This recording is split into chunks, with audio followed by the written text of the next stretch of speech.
I love you ಅಂತಾರೆ. I love you life first you last ಅಂತ ಗೊತ್ತಿಲ್ವೇ? Meet only me first to ಲಾಸ್ಟೇ. ನಾವ್ ಇನ್ನೊಬ್ಬರನ್ನ ಪ್ರೀತಿಸೋದು ಅವ್ರು ನಮ್ಮ ಲೈಫಲ್ಲಿ ಇದ್ರೆ ನಾವು ಚೆನ್ನಾಗಿರ್ತೀವಿ ಅಂತ, ಅವ್ರು ಚೆನ್ನಾಗಿರ್ಲಿ ಅಂತಲ್ಲ. ಒಬ್ಬ ಹುಡುಗಿನ ಒಬ್ಬ ಹುಡುಗ ಅವ್ಳು ಚೆನ್ನಾಗಿರ್ಲಿ ಅಂತಾನೆ ಪ್ರೀತಿಸಿದ್ರೆ ಅವ್ರ ಮನೇಲಿ ಒಳ್ಳೆ ಹುಡುಗ ನೋಡಿದಾಗ ಆಲ್ ದಿ ಬೆಸ್ಟ್ ಚಿನ್ನ ಅಂತ ಕಳಿಸ್ಬಿಡ್ಬೇಕು. ಕಳಿಸ್ತಾರೇನು? ಎಲ್ಲ ಸ್ವಾರ್ಥನೆ. ಜಸ್ಟ್ ಪಾಸ್ ಹುಡುಗರು ಲೈಫಲ್ಲಿ ಗೆಲ್ಬೇಕು ಅಂದ್ರೆ ಏನ್ ಮಾಡ್ಬೇಕು ಗೊತ್ತಾ? ನಾಳೆ ಅಕಾಡೆಮಿಕಲಿ ಪ್ರೂವ್ ಮಾಡ್ಲಿಲ್ವಾ? 10th PUC degree master degree prove ಮಾಡಕ್ ಆಗ್ಲಿಲ್ವಾ? ಲೈಫಲ್ಲಿ ಬಂದಾಗ ಒಂದು 5-6 ವರ್ಷ ಕೆರಿಯರ್ ಮೇಲೆ ಕಾನ್ಸಂಟ್ರೇಟ್ ಮಾಡಿ. ನಾಳೆ ನೀನ್ ದೇವಸ್ಥಾನಕ್ಕೆ ಹೋದಾಗ ಅಲ್ಲೆಲ್ಲ ನಿನ್ ಲೈಫಲ್ಲಿ ಇಷ್ಟಪಟ್ಟಿರೋ ಹುಡುಗಿ ಇವ್ನ ಮಿಸ್ ಆದೆ ಅಂತ ಅನ್ಕೊಳ್ದೇ ಇದ್ರು ಪರವಾಗಿಲ್ಲ, ಇವ್ನು ಕಟ್ಕೊಂಡಿದ್ರೆ ಹಾಳಾಗ್ತಿದ್ದ ಮಾತ್ರ ಅನ್ಕೋಬಾರ್ದು. ಹಂಗ್ ಬದುಕ್ಬಿಟ್ರು ಸಾಕು ಲೈಫ್ ಸೇಫ್. ಒಂದು 5-6 ವರ್ಷ ಫೋಕಸ್ ಬೇಕು. ಆದ್ರೆ ಆಗಲ್ವೇ? ಸೇಫ್ ಈಗಲೇ IT ಅವ್ರು ತಪ್ಪಾಗಿ ತಿಳಿಬೇಡಿ ಸರ್. ಟ್ರಾಲ್ ಪೇಜಸ್ ಅವರು ಏನೇನು ಆಗ್ತಾರೆ, ನಾಳೆ ನಾನೇ ಅವ್ನು ನೋಡ್ಕೊಂತೀನಿ ಏನೇನು ಬಂದಿರುತ್ತೆ ಅಂತ. ಇನ್ನೊಂದು ಏಜ್ ಬಂದಾಗ ನಾನ್ ಮನ್ಸು ಮಾಡಿದ್ರೆ ಹುಡುಗರು ಹೇಳೋದು, ಎಂತ ಹುಡುಗಿ ಬೇಕಾದ್ರೂ ಕ್ಯೂ ಅಲ್ಲಿ ನಿಂತ್ಕೊಂಡು ಮದುವೆ ಆಗ್ತಾಳೆ. ನೀನು ಕ್ಯೂ ಅಲ್ಲಿ ನಿಂತ್ಕೊಂಡ್ರು ಹುಡುಗಿನ ಕೊಡಲ್ಲ, ಮದುವೆ ವಯಸ್ಸಿಗೆ ಬಾ, ನಿನ್ನ ಆಧಾರ್ ಕಾರ್ಡ್ ಕೊಡು, ಯಾರು ಮದುವೆನೇ ಆಗಲ್ಲ ನಿನ್ನ.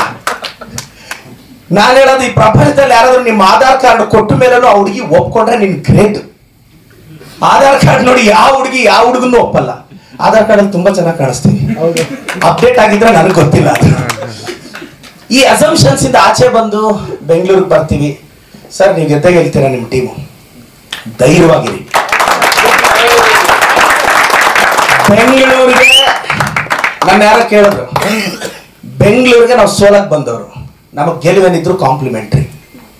ಸೋತ್ವಾ ನಮಗ್ ಅದೇ ಫುಟ್ಬಾತ್ ಅಲ್ಲಿ ಚಿತ್ರಾನ್ನ ಇಡ್ಲಿ ಸಾಂಬಾರು ತಿಂದು ಜೀವನ ನಡೆಸೋದು ನಮಗ್ ಗೊತ್ತಿದೆ, ಸಾಕು ಅಷ್ಟೇ. ನಾನು ಮೊನ್ನೆ BMW X7 ತಗೊಂಡೆ. ಒಂದು ಮೆಸೇಜ್ ಮಾಡಿದೆ, I am able to get my BMW X7 because I am able to forget my ex ಅಂತ. I am able to forget my ex ಅಂತ. ಯಾಕೆಂದ್ರೆ ಒಂದೊಂದು ಹಂತದವರೆಗೂ ನಾನು ಯಾಕೆ ಇದು ಹೇಳ್ತಾ ಇದ್ದೀನಿ ಅಂದ್ರೆ, ಈ ಒಂದು 5-6 ವರ್ಷ ಎಲ್ಲ ಆವರೇಜ್ ಹುಡುಗರು ಕರ್ನಾಟಕದವ್ರಿಗೆ ಹೇಳ್ತಾ ಇದ್ದೀನಿ, ಒಂದು 4-5 ವರ್ಷ ಸಾಧ್ಯ ಆದ್ರೆ ನೀನು ಇಷ್ಟಪಟ್ಟ ಹುಡುಗಿಗೆ ಹೇಳು, ಲೈಫಲ್ಲಿ ನಾನು ಪ್ರೂವ್ ಮಾಡ್ತೀನಿ, ನನ್ನ ಜೀವನದಲ್ಲಿ ಗೆಲ್ತೀನಿ ಅಂತ. ಇಲ್ಲ ನಾನು ಇಷ್ಟಪಡೋ ಹುಡುಗಿನ ಅಷ್ಟು ದಿನ ನನ್ನ ಕೈಯಲ್ಲಿ ಬಿಟ್ಟಿರಕ್ಕಾಗಲ್ಲ, ಆಪ್ ತೆರಾ ಜಿಂದಗಿ ಹೇ ಧಡ್ಕನ್ ಹೇ ಅಂತೆಲ್ಲ ಈ ಡೈಲಾಗ್ಸ್ ಹೇಳಿದ್ರೆ ಬಹಳ ಕಷ್ಟ. ಆವರೇಜ್ ಹುಡುಗರಿಗೆ ಹೇಳ್ತಾ ಇದ್ದೀನಿ, ಒಂದು 4-5 ವರ್ಷ ಸ್ಯಾಕ್ರಿಫೈಸ್ ಮಾಡಿ, ಕೆರಿಯರ್ ಕಡೆ ಕಾನ್ಸಂಟ್ರೇಟ್ ಮಾಡಿ, ಸ್ವಲ್ಪ ದುಡ್ಡು ಎತ್ತಿಡಿ. ಏನ್ ಗೊತ್ತಾ, ನಮ್ಮ ಸಮಾಜದಲ್ಲಿ ರೈಟ್ ಆಗಿ ಮೋಟಿವೇಟ್ ಮಾಡೋರು ಇಲ್ಲ. ದುಡ್ಡು ಇಂಪಾರ್ಟೆಂಟ್ ಅಲ್ಲ ಅನ್ಕೊಂತಾರೆ. ಒಳ್ಳೆಯವರು ದುಡ್ಡು ಮಾಡ್ಲಿಲ್ಲ ಅಂದ್ರೆ ಆ ದುಡ್ಡನ್ನ ಕೆಟ್ಟವ್ರು ಮಾಡಿ ಕೆಟ್ಟದಕ್ಕೆ ಬಳಸ್ತಾರೆ. ಒಳ್ಳೆಯವ್ರು ದುಡ್ಡು ಮಾಡದೇ ಇರೋದು ಈ ಸಮಾಜಕ್ಕೆ ಒಳ್ಳೇದಲ್ಲ, ಸಮಾಜಕ್ಕೆ ಒಳ್ಳೇದಲ್ಲ. ಒಳ್ಳೆಯವ್ರು ದುಡ್ಡು ಮಾಡ್ಬೇಕು, ಒಳ್ಳೇದಕ್ಕೆ ಬಳಸ್ತಾರೆ. ನನ್ನ ಬಿಸ್ನೆಸ್ ಅಲ್ಲಿ ನಾನು ದುಡ್ಡು ಸಂಪಾದಿಸ್ತಿದ್ದೀನಿ. ಇವತ್ತು 1000ಕ್ಕೂ ಹೆಚ್ಚು ಜನಕ್ಕೆ 5,000 ಸ್ಕಾಲರ್ಶಿಪ್ ಕೊಟ್ಟಿದ್ದೀನಿ. 20,000 ಜನ ಗೌರ್ಮೆಂಟ್ ಸ್ಕೂಲ್ ಮಕ್ಕಳಿಗೆ ಗಣೇಶನ ಹಬ್ಬಕ್ಕೆ ಬಟ್ಟೆ ಹೊಲಿಸಿದ್ದೀನಿ. ಎಲೆಕ್ಷನ್ ಆದ್ಮೇಲೆ ನನ್ನ ಕಾನ್ಸ್ಟಿಟ್ಯೂನ್ಸಿ ಅಲ್ಲಿ 10 ಆಂಬುಲೆನ್ಸ್ ಹಾಕಿದ್ದೀನಿ. 24x7 ತಿಂಗಳಿಗೆ 12 ಲಕ್ಷ ಖರ್ಚು ಮಾಡ್ತೀನಿ. ಇದ್ಯಾವುದು ಎಲೆಕ್ಷನ್ ಗಿಮಿಕ್ಕೆ ಅಲ್ಲ, ಅದಿರೋದಿನ 5 ವರ್ಷಕ್ಕೆ ಆತ್ಮತೃಪ್ತಿ ಮಾಡ್ತಾ ಇದ್ದೀನಿ.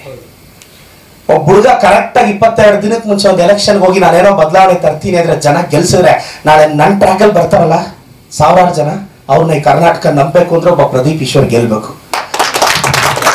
ನಿಮ್ ಸಿನಿಮಾನು ಅಷ್ಟೇ, ಒಂದು ಲ್ಯಾಂಡ್ ಮಾರ್ಕ್ ಸೆಟ್ ಮಾಡ್ಬಿಡಿ.